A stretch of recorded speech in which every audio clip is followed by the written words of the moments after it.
First rates on your screen. It's a brand new week and it's a brand new series, I beg your pardon. 36 points higher for the Nifty, 4 points higher for Bharti Airtel, Adani Ports looking strong, Kotak looking strong, Mahindra looking strong, Reliance has to catch up. Will HDFC Bank and HDFC, they both make a comeback? Well, we had two stocks on the editor radar today. One is Page Industries, where I think the problem is there. There you go. I mean, expensive stock does not grow, whoop, comes down 10%. That's why Page Industries. The other one is Hero MotoCorp, more like a Morgan Stanley upgrade, which could have an impact in the near term, not the short term. But yeah, they get the bike right. Hero will get its mojo back. That finally they are crawling back into what is the right strategy for a great company like Hero MotoCorp. But Page is where the real carnage, if I may use the word, is evident, down 10%. Sure. Right. A lot of other numbers as well, not just Page. But since we are highlighting the weak links, let's also pull up SAIL, for instance. The Q4 numbers are below estimates. So I think there should be a downtick there, about 1.5% lower for SAIL. There's Z also. It's really a howler performance, much like Page. The EBITDA, the margins are all below estimates. There's a net loss of 196 crores. Although Z has started off flat, I guess much of the damage is already done on the stock. Look at Radico Khaitan as well. The volumes have actually come in okay, but yeah, the operational performance is weaker than what the street anticipated, 2.5% lower, and especially the margins have taken a bit of a hit. Imami as well, weak numbers there, and net profit is coming lower by 59.5%. 0.6% gone for Imami as we speak. Dredging Corp as well, weak numbers there. Gokuldas as well, weak numbers there. Shilpa Medicare, the EBITDA has slipped 48.25%. So yes, these are all a set of weak numbers. Surprisingly, good numbers then from Vodafone Idea. The debt has actually declined now to 2.9 lakh crore rupees. Losses also have contracted on a sequential basis, 2.25% higher for Vodafone Idea.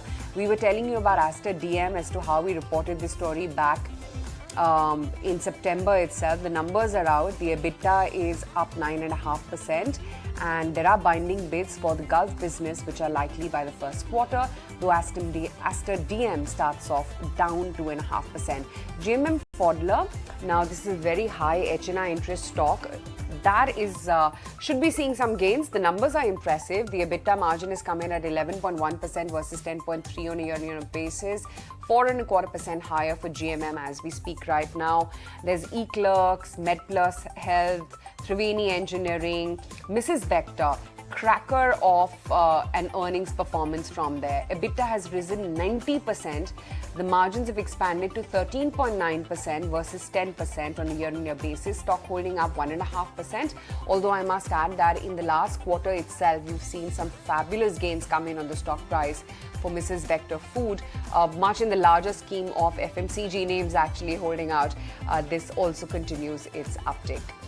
Kunal, any trades that you're punching in? Mrs. Vector is one of the favorites, right? Yeah, it still remains one of the favorites. Looks very attractive, and I think that the uptrend should continue for that stock.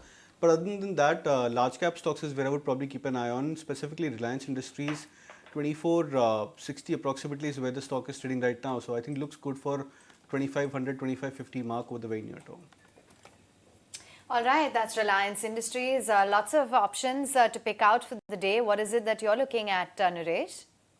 So that would be a buy on HCLTech. The stock is showing a lot of resilience compared to the Nifty IT index. Expecting it to break out about that 1140, 1150 mark. All right, there's a large block deal in Star Health. There's a P investor who's been looking at exiting. Large block deal in PB Fintech. Who's selling? 2% in PB Fintech.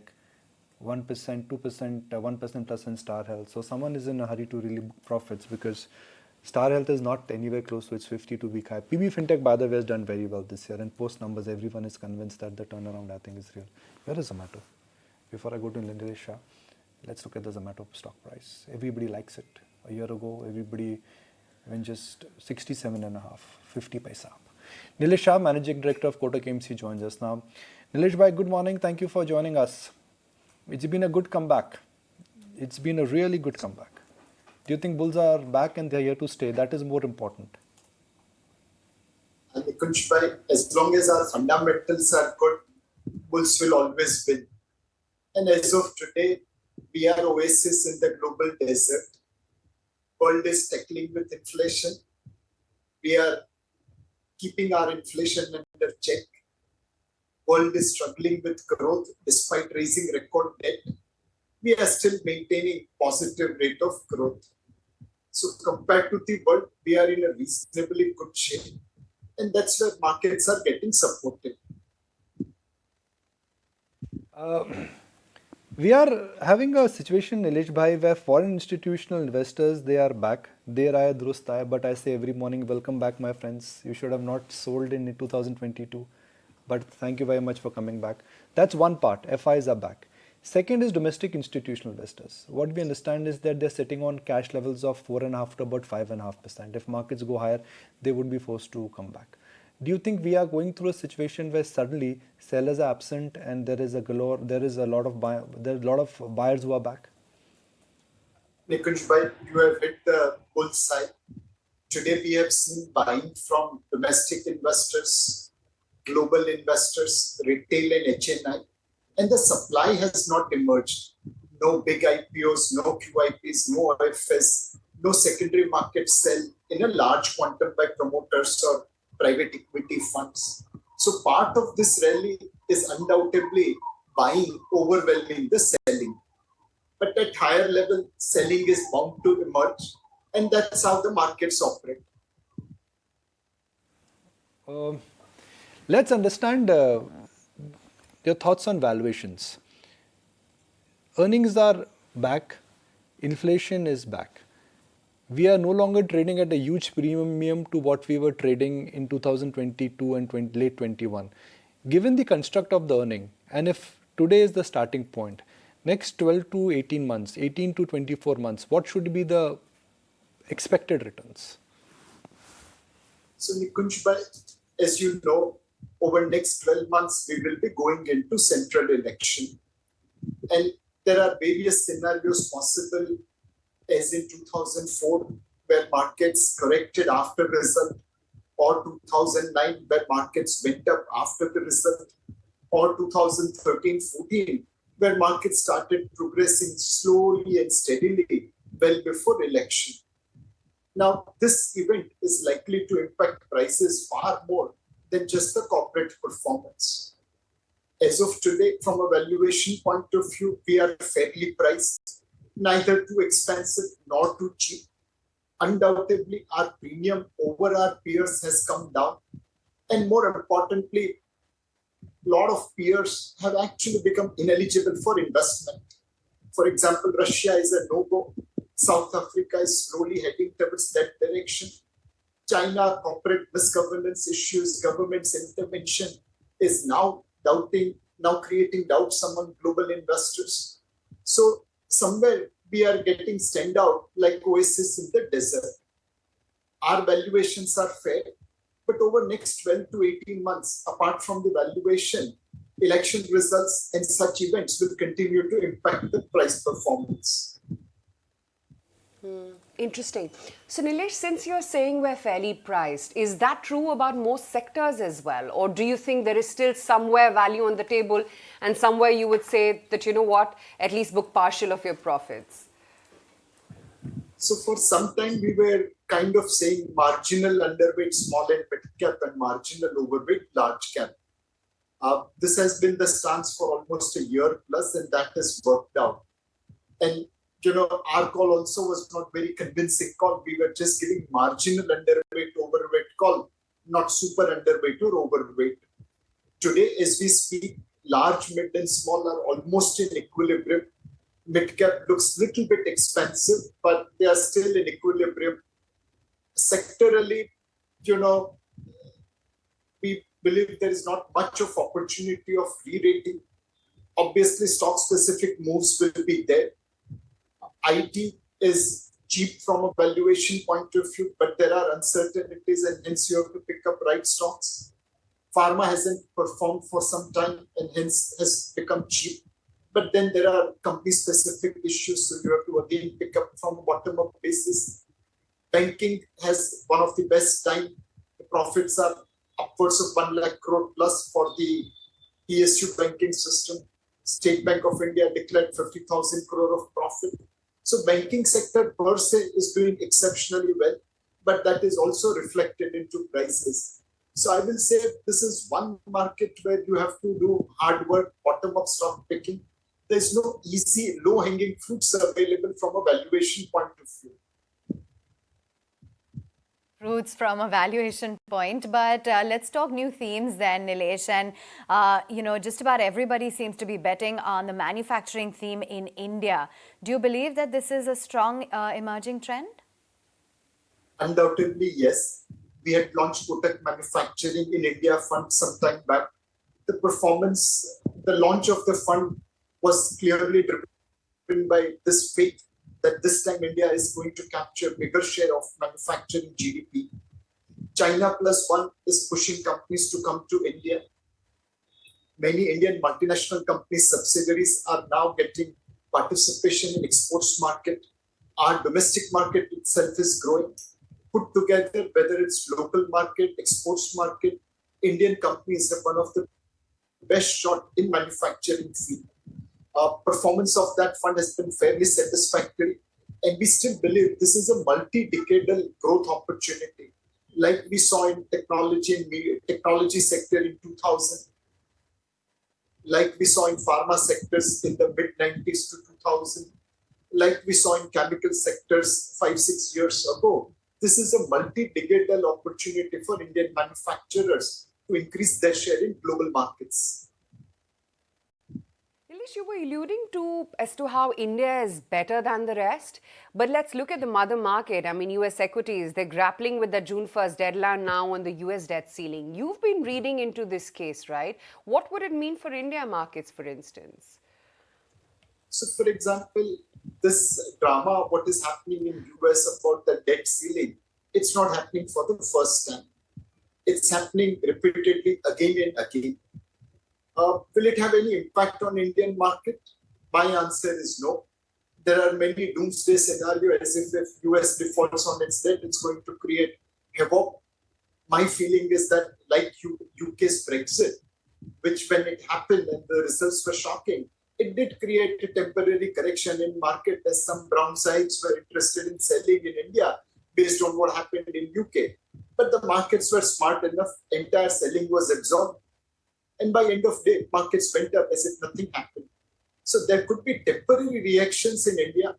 But my feeling is that US has done this time and again. They will probably find out a solution for their debt ceiling. There are multiple options available to them. And if at all, if there is any correction in India, it will be temporary. Investors will be able to absorb the shock quite easily. There's a big change, Nilesh Bhai, was of macros. Same time last year, dollar index was at 110 plus. Inflation print was uncomfortably high. Central bankers were increasing interest rates. All that is going to be reversing. So it's like saying in Hindi, Ganga ulti bahegi. What will change because of that? So one, we have to give credit to the central bankers who have done a remarkable job in navigating between growth and inflation. While currently many people might view US Fed as having not controlled inflation, I think history will be kinder to them. They have balanced growth and inflation paradox quite nicely. And which is where we have seen markets bouncing back from the bottom, which is where we have seen economy not sliding into recession, bearing few exceptions. But from here onwards, the balancing, the equilibrium is still necessary. We saw yesterday Germany going into recession. We saw worries on China's growth. We are hearing that US also could go into recession in 2024. There is a possibility, definitely not certainty. Put all these things together, we still need very, very careful navigation from central bankers between growth and inflation. They have to raise interest rates or cut interest rates so that inflation remains under check. They have to impart liquidity so that growth doesn't falter. Last 1 year, they have done a fantastic job. I hope and pray that they continue to do well going forward. And the world witnesses slightly higher inflation than what they'll be comfortable with. and slightly lower growth than what they will be comfortable with. This is possibly the best outcome. Slightly lower growth, slightly higher inflation. So, Nilesh bhai, who's winning the IPL? That is something which is easy to predict, right? Is it? I think I have a favorite. So, the silence means you don't want to say the name, or you being politically correct? Sorry, Nilesh bhai? Nikunj bhai, I could hear No, you. who's properly. winning the IPL this year? Sorry, Nikunj bhai, my interest in IPL is very limited. And though I am a Mumbai Indian fan, my feeling is that it is CSK which will go and win. Dhoni's hopefully not last IPL, but everybody is saying that this could be Dhoni's last IPL. You know, Aisha, Yes. because of Ahan, this year I'm actually watching a lot of Yeah. IPL. We can tell. And you know, when Dhoni came to bat in the last match, it was almost like the whole stadium was cheering for Dhoni, and then unfortunately got out at one run. And there's pin drop silence in the stadium. The same happened when Sachin played his last match. Yeah, I as didn't well. see it that He time. got over, I think, in 11 or 13 runs. I'm not Anne even was sure. too little, so I wasn't watching cricket that time. But now your son is forcing you to watch IPL. Okay, but Nilesh, great to have you on the show. We'll let you go on that note. MICSK, may the best team win. But here's Prashant Jain of 3P Investment Managers, who states that markets have been flat in the last 18 months, and that's led to some moderation in multiples. He continues, of course, to be bullish on the markets. So I think yes, if you look at markets, last 18 months have been flat. They've been range bound. And that has led to, the time correction has led to moderation in multiples. And even globally, interest rates seem to have peaked, at least for the time being. I mean, I'm not an expert on that. So I do think that the risks have slowly got addressed. Valuations have turned reasonable. So I would say these are fairly valued markets. But still, I would say there is not much room for multiples to go up, at least in aggregate terms. So I would say broadly, returns should track earnings growth or nominal GDP growth. When you're saying valuations are looking reasonable, I'm assuming that you are looking at historical benchmarks? Yes, if you look at, in terms of PE multiples, typically I think 1 to 2 years forward. So in 3 months' time, we'll all start focusing on fiscal 25. So I think based on fiscal 25, markets are trading between 16, 17 times, which is reasonable, which is not cheap, but it is not unreasonable either. I would say things are just about okay. Is it a good idea to look at historical benchmark, because history and these conditions, when these PE multiples were there in the past, the conditions were very different. Liquidity, underlying growth of the economy, global interest rates. So is it a good idea to look at historical benchmarks and talk about valuations? So when I look at historical benchmarks, I look at typically a 15-year average, because that does cover 1.5, 2 cycles. And if you look at 15-year averages, I think we are slightly above that. Our growth rate should improve hopefully as we go over the next few years. I think India is acquiring more and more prominence, visibility globally. It's becoming a large, fast-growing economy. Geopolitically, I think we are in a good situation. We are a good boy in the world. You've been a big advocate of banks, and especially banks, big banks and banks which have a strong CASA and a big balance sheet. Now that trade has worked like a charm now. What was more like a consensus view has now become a consensus trade, which is overweight financials. But do you think even though it's a consensus view and a consensus trade, the consensus prices has not reached there?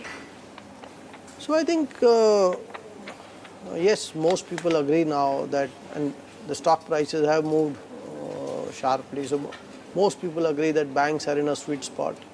Balance sheets are very clean. Trade growth is reasonable, and profitability is holding up well. So I would say these banks should continue to do well. And the gap in valuations across banks, the earlier what we used to call the retail banks and the corporate banks, that has now converged. Okay, let's move away from that and put the spotlight on Finolex Industries. Came out with its numbers, and you did have the net profits, which tumbled about 66%. EBITDA margin has come in at about 19% in the quarter gone by. We've got Ajit Venkatraman, who's the CEO at Finolex Industries, here to discuss their numbers as well as the outlook in the PVC segment and more. Good to have you on board. Let's begin by talking about your volume growth, because that was at 4% versus about 14 to 16% as compared to your peers for PVC pipes. Why was there, this kind of a vast difference, and will volume growth be lower than industry growth this year?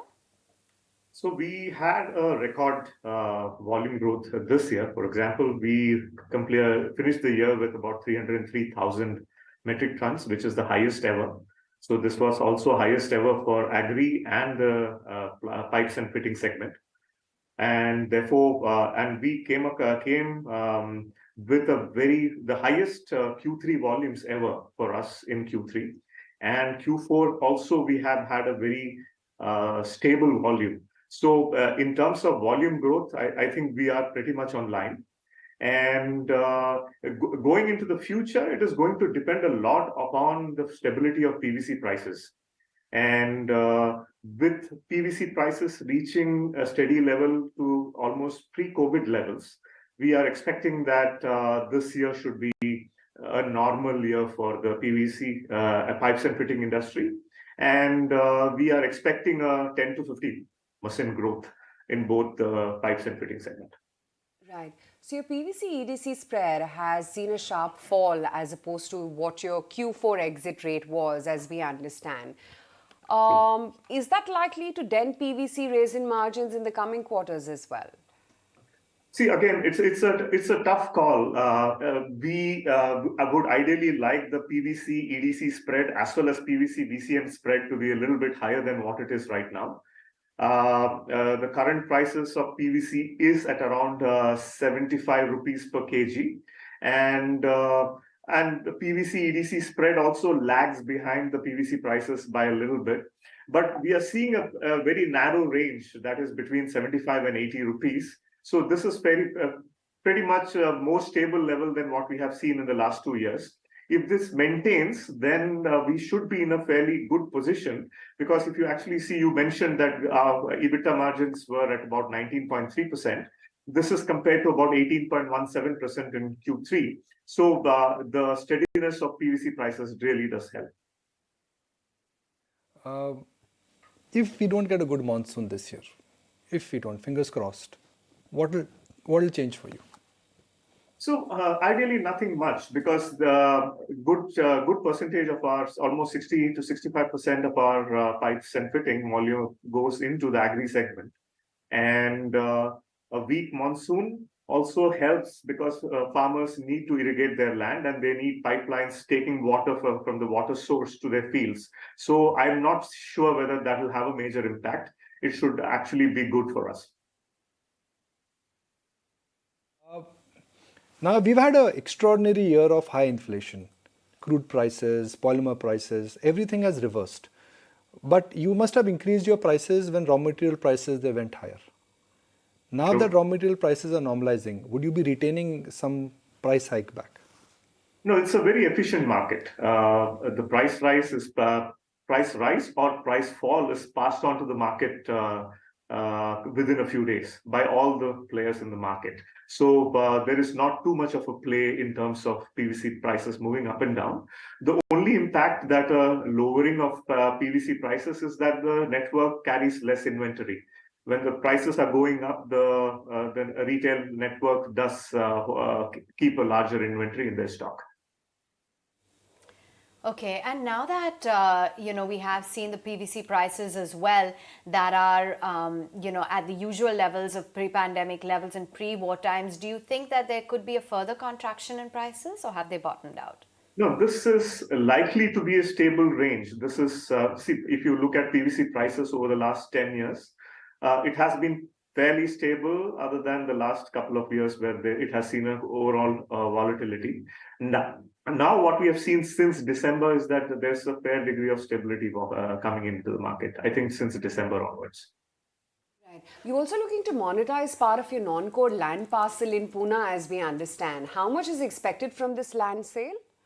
See, for the first parcel which we have, the net what we have got is about 375 crores, and we are looking at it at this point of time. It's under discussion. Okay. Also, Ajit, you know that 1,500 crore rupee cash which is lying on your books, any major capex which is planned? How do you plan to utilize this sum? So we already have made a major investment. A new plant for fittings has come up in Pune, Talegaon, in March, and this is a state-of-the-art facility. And this actually takes our fittings capacity up to 48,000 metric tons. And we are also exploring other opportunities. As and when it fructifies, we will let you know. Whatever is not going to be used for capex requirements, it will be returned to the shareholders. Okay.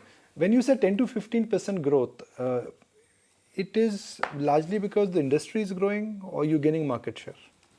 So it's a couple of aspects. The agri segment, we are expecting a growth around about 8%. Whereas the plumbing and sanitation segment, we are expecting a growth upwards of 15%. So that's the reason why we are expecting a growth about a 10 to 15%. And the industry as such is also both the, I think more from the construction and construction industry that's experiencing a is higher growth. And if we look at the projections, over the next 5 years, it is likely to be upwards of 15%. So it's the industry has sufficient headroom. Okay, thank you for taking time out and joining in, giving us a view on the PVC prices as well as the outlook on your volume growth. Well, let's get a move on. I just want to take a glance at the equity markets and holding out around the 18,370 mark in trade as we speak. The broader markets as well is showing you a little bit of resilience right now. Page Industries that continues to be clobbered in today's trading session, a solid 13% being shaved off there. There is also something like a Prestige Estates, which is down about 3.5%. Take a look at NCC, and if I'm not mistaken, it's been this entire week that the stock has come under acute selling pressure. So NCC is currently quoting at about 114 today. Maybe the 1 week chart will reflect as well further selling pressure for NCC for the week gone by. Other than that, Mahindra CIE is well down and out. And on the flip side, you've got IBREL, Ircon International, and even something like a Varun Beverages, which has perked up in trade.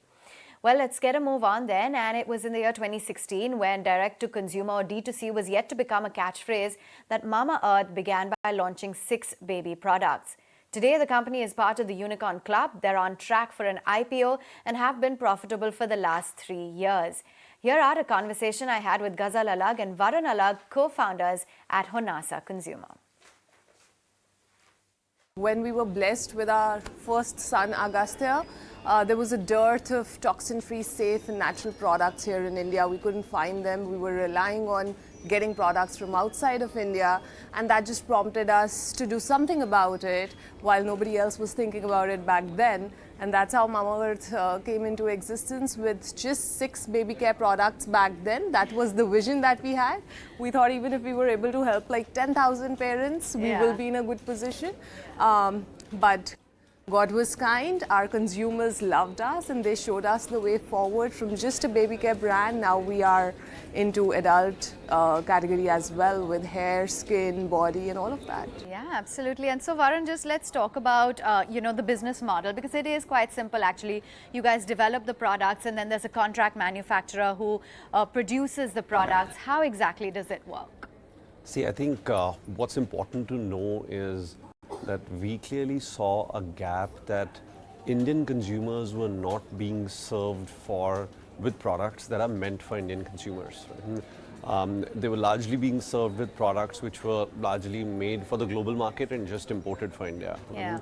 And small things, right? When we were starting as a baby care brand, we came across this problem that, or this culture or ritual that mums use hing and coconut oil on their babies' tummies, and that's how we like to tackle colic Yeah. issues or gas issues Yes, in yes, kids, yes. right? I did too. Yeah, right. So I mean, now no company is looking at that as a ritual and saying, hey, can I make a product for these guys, right? Because I don't want them to wake up at 2 a.m. in the morning and warm that hing and apply that, right? So, but we were thinking like that, right? So I think the business model has been, how can we identify problems which are of Indian consumers, which are specific to India, and build and innovate products around that. So how are you guys looking to really capitalize on that growth in terms of how much is it that you're currently, which geographies you're present in, how much you're selling as of now, and what the game plan is?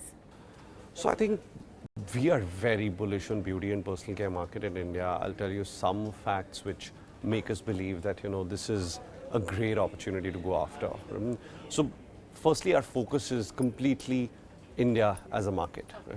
And we're going to completely focus on that market in the medium term. Because we genuinely believe that, you know, the market has so much potential. We've just started scratching the surface. You won't believe our per capita consumption of beauty and personal care products is actually lower than Bangladesh. And we're come to our wedding, see how how much we love to look good. Yeah. And hence we genuinely believe that the only way this is going to go is up. And the other thing which is going to drive it big time is women joining workforce as a trend. I think we are seeing very positive indicators. What is the overall contribution for individual product categories? Which is the one that you believe will be your key growth driver?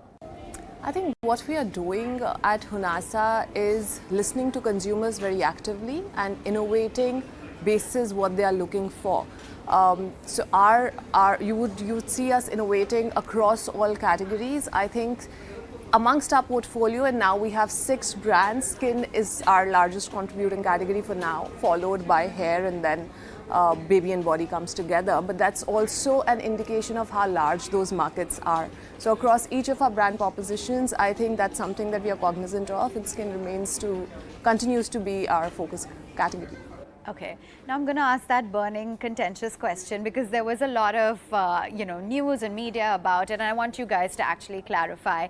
There was the IPO that had been planned $200 to $300 million, and then there were reports indicating that you were looking at a $3 billion valuation. You, of course, did come out and clarify, so just clear the air for us now. Oh, I think, we're a young company, and I think in the journey of growth, going public when you mature and reach a certain scale is a natural progression, and that's what we're looking at. And we have filed the DRHP. It's a process, including the valuation discovery process, which comes after your DRHP approval happens and you go to the market and you actually have conversations with investors. So I think we're still in the first phase of the process where we are waiting our approval on the prospectus. Once that comes in, then with our bankers, we will start planning the strategy of how we want to position it and how we want to price it. So any timeline in mind right now? So currently, like I said, I think we are hoping that over the next few weeks, we should get the approval. Okay. And then we start the process of how and when we want to look at listing, because according to SEBI approval, you get 12 months post the approval to actually plan and file your RHP. And we will look at when is the best moment and time to actually do that in advice and with our consultants. But valuation was really the bone of contention when it came to that. So given that people were likening the company to Paytm, etc., what is it that you want to say when it comes to valuation? No, I think one, we are a FMCG company finally. Yeah. And that's the peer comparison that we should be done with. We are a company which is building brands. We have 6 brands, and they're all growing fabulously. We have actually cracked a market which was for decades been captured by large multinationals, and we have been able to take share in that market, and we continue to gain share quarter on quarter in those markets. So I think the comparison has to be with the likes of FMCG companies. Just to stretch that forward in terms of what the fundraise would be used for, what are the growth plans, capex for Mamaearth? So one, to continue growing strongly and to continue gaining share, especially in our focused market, India.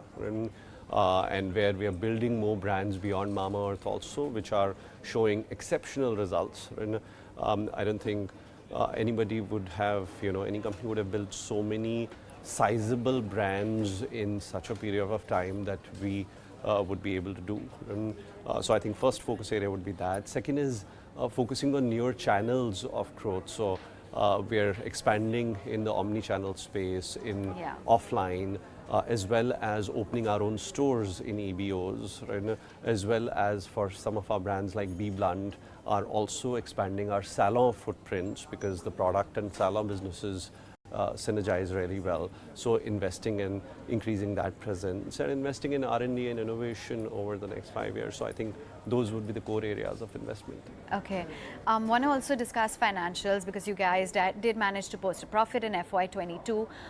What's the outlook on your projections when it comes to your profit? So actually, we've been a profitable company for 3 years now, and we'll just continue to become better and better and playing that game. Right? We're focusing on making our P&L stronger. Yeah, and growing revenue growth. What's the outlook? So because you enjoy very healthy gross margins as well. Yes, we do. We do. Yeah. We are close to 70% gross margin company, and last year H1 we grew more than 50%, and we expect our CAGRs to sort of continue to be market beating and significantly better than the rest of the FMCG pack over the next 3 years as well.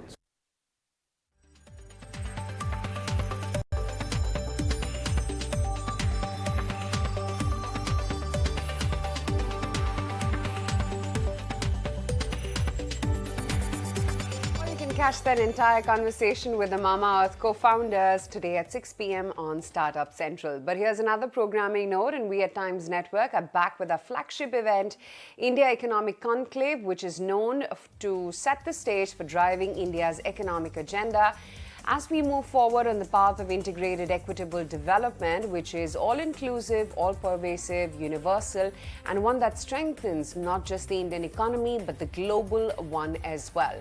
To pursue this agenda, the theme for this year is India, the emerging third superpower. IEC, or India Economic Conclave, will feature the biggest voices from politics, global markets, economy, and the corporate world. So get ready to catch all the action here on the Times Network on June 1st and 2nd.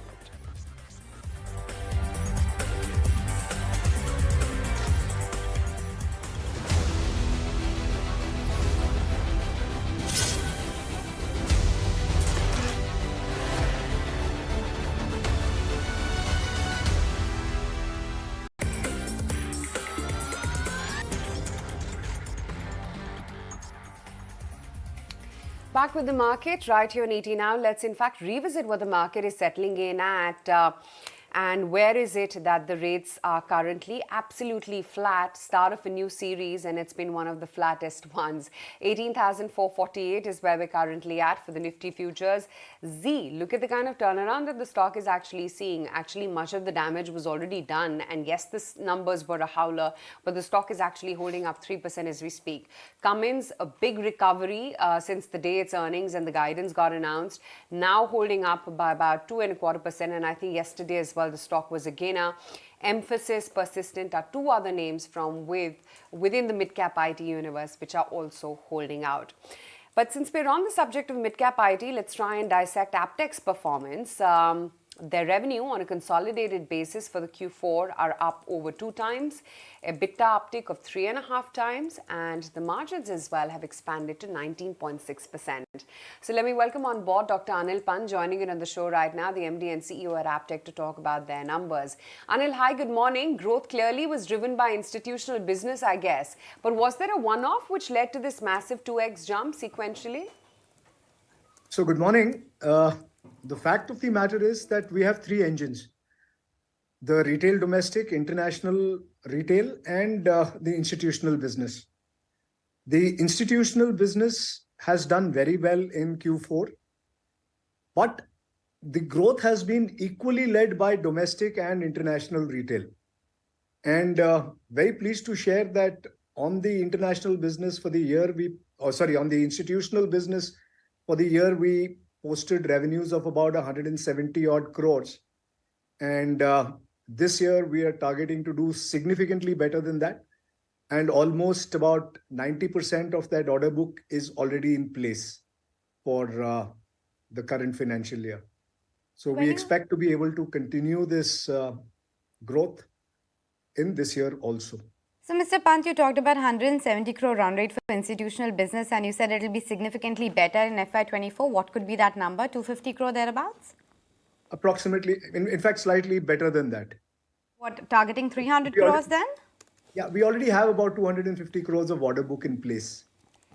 Okay, And it's a long lead cycle, you know, on this institutional business. So maybe another 20-30 crores above that. Okay, so around 270 to 80 crore is what you're expecting from the institutional business. But talk to us about the retail side as well. It used to be lower margins for you and you had tilted towards institutional. Is that the trend which is going to continue going forward? What is going to be the split between retail and institutional?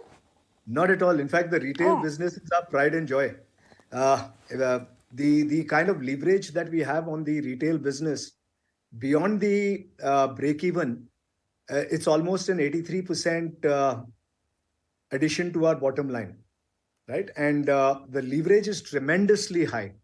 And we've been growing 40% year on year on that business. And it's a very, very, very healthy margin business for us, both institutional, both domestic and international. So since you've given us a guidance of roughly about 300 crore rupees for your international business, tell us what's the number at work for retail? We should be in a position this year to post almost about 700 crores plus at an overall level as a company, up from about 400 and odd crores that we've done in the previous financial year. That's almost about a 60-70% growth in terms of numbers. Dr. Pant, AI is clearly the buzzword. Can you just tell us how you as a company are gearing up for it? Because it will definitely change as well the skill set that is needed going forward. Absolutely true. And if you look at how our international business is doing, we are market leaders in at least about 10 geographies where we keep winning awards for the state-of-art content that we post. And the students that we have in all these geographies get fantastic jobs. Just to give you an example of Vietnam, the average salaries in Vietnam for a IT student is about $800. Our students, the minimum salary that they command in the market is about $1,200. So it's a fabulous kind of story that we have in the international markets. And that is actually driving our IT business.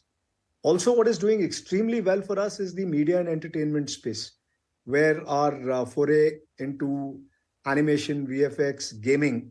And I'm very happy to share that last year I talked about gaming. Gaming is already contributing about close to 12% of our revenues in the training space.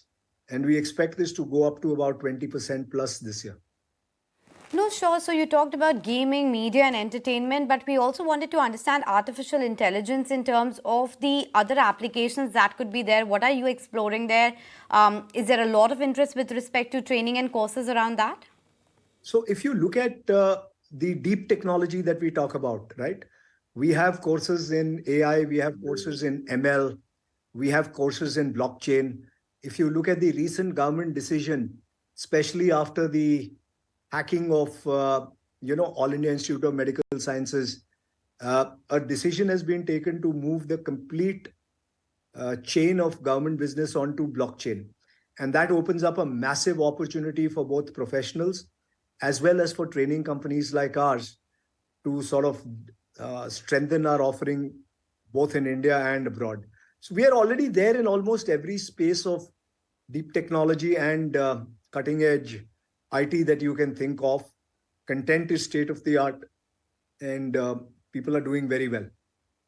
So what's expansion in the year ahead going to look like, Anil? I mean, are you looking at new center additions or is digital going to be the focus?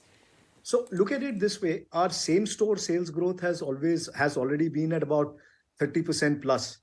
And frankly, it's difficult to sort of move it beyond 30% in the same store sales growth. So a lot of the future growth is going to be driven by expansion, both digital. We're coming up with a blended model where in tier 3 and tier 4 cities especially, the teaching will be done by us and the student acquisition will be the job of the franchisee. International markets, we're looking at a similar story.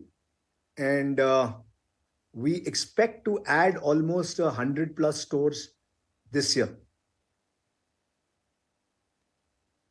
Note, Mr. Pant, we'll let you go. Thank you so much for making time and speaking with us. So, revenue guidance of 700 crores, looking to add almost 100 centers in the coming year. That's the key commentary coming in from the management of Aptech at this point of time. For the markets, we continue to hold quite smartly at the highest point of the trading session in terms of the big stock movers. MedPlus is one stock which is reacting to a good set of earnings, so 12% higher on that one. And you also have eClerx, which is higher by around 7 to 8%. And even Praj Industries is higher by around 7%. So a lot of these stocks actually reacting to news flow. But what are the top fundamental ideas coming in from our experts? Listen in to the top ideas. On auto, I am very bullish on Maruti, and I'm extremely positive on some of the OEMs like Bosch, which has been a big outperformer. But Maruti, Hero Moto is my dark horse. You know what Tata Motor has done in the last 6 months, I think then this year will belong to Hero Moto, given that rural incomes and two-wheelers are seeing a lot of traction. Out of every 4 motorcycles charged on EVs, 3 are Hero Moto, and it's not a very well known fact. So they are gaining market share in EV, which is a small segment in the two-wheeler, but this stock can be a dark horse along with Maruti.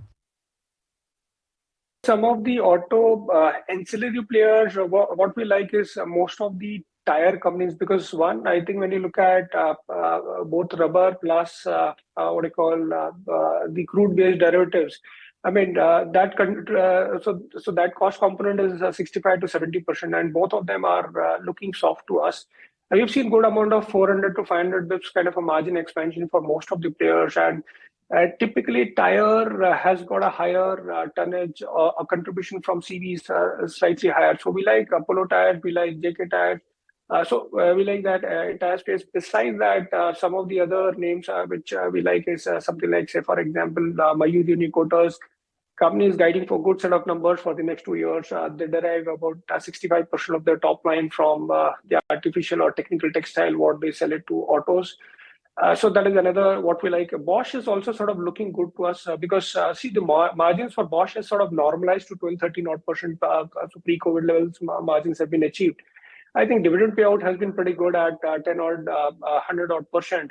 And on top of it, I think we feel that it's a beneficiary of stringent emission control norms, and they've got good capabilities on the new age alternate fuels, including EVs. So we feel that this is a good ancillary to sort of look at from a portfolio perspective.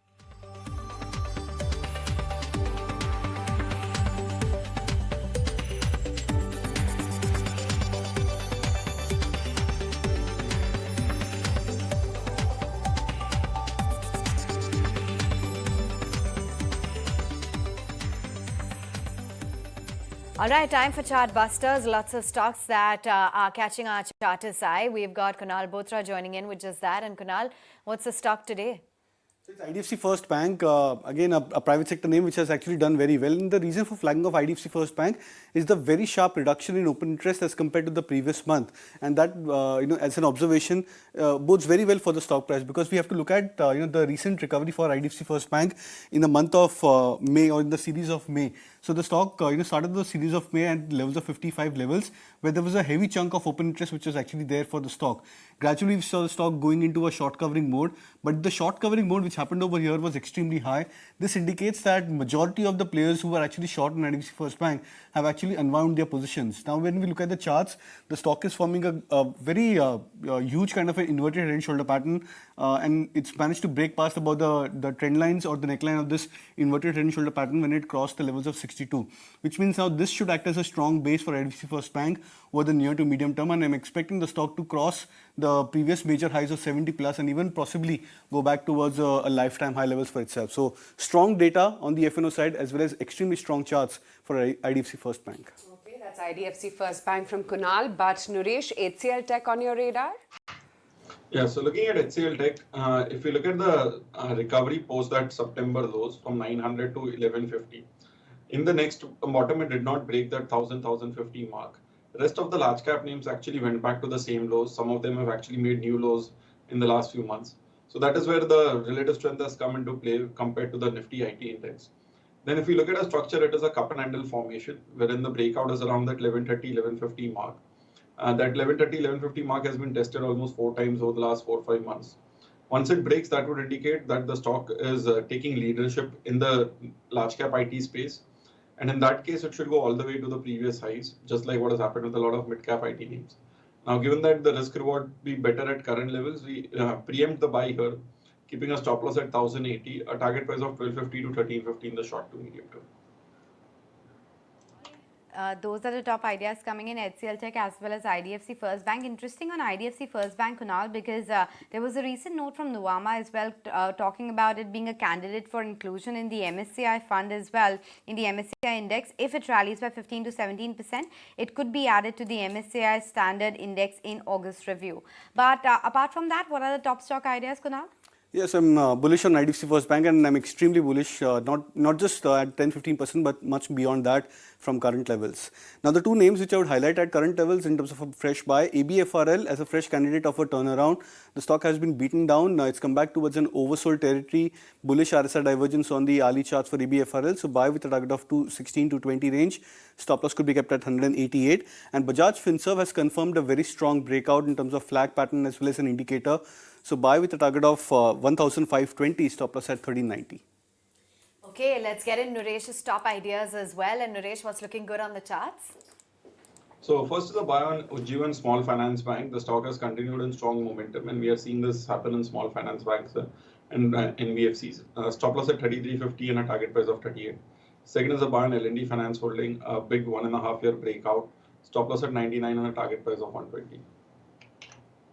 Naresh, we'll see you again later in the day. But while addressing an audience during the CII event in the National Capital just yesterday, the Chief Economic Advisor, V. Anantha Nageshwaran, says that financial sector has to invest in financial literacy for a competitive economy. So in order to have a competitive economy, the financial sector has to invest in financial literacy and financial learning, not only among its clientele, but also among their own staff as well. And then, for an economy that hopes to become a developed one by 2047, the financial institutions now with their flush resources must think in terms of enhancing their capabilities in better economic forecasting, better geopolitical understanding, learning to connect dots, and not simply extrapolate from recent growth trends far into the future. Because the global economy is very uncertain, there are not only known unknowns, but large unknown unknowns. And it is very important at this time to invest in in-house research, forecasting, and forensic diagnostic capabilities and risk management as well, in order to ensure that not only the financial sector remains robust, but it actively contributes to a competitive economy. Well, let's talk about the stock which is in focus at this point of time, and that's Page Industries. It's off the lowest point of the trading session, but still trading with a cut of almost 12%. And the reaction is pretty much warranted given the fact it was a very dismal set that the company reported. The profitability was down by as much as 60%. Margins eroded quite a bit, and that's because the top line was much lower than what Street anticipated. No surprise then that the brokerages have cut down their targets sharply, and we are seeing a sharp reaction on the counter as well. But let's detail out the other internals with Somit, who's joining us with the analysis.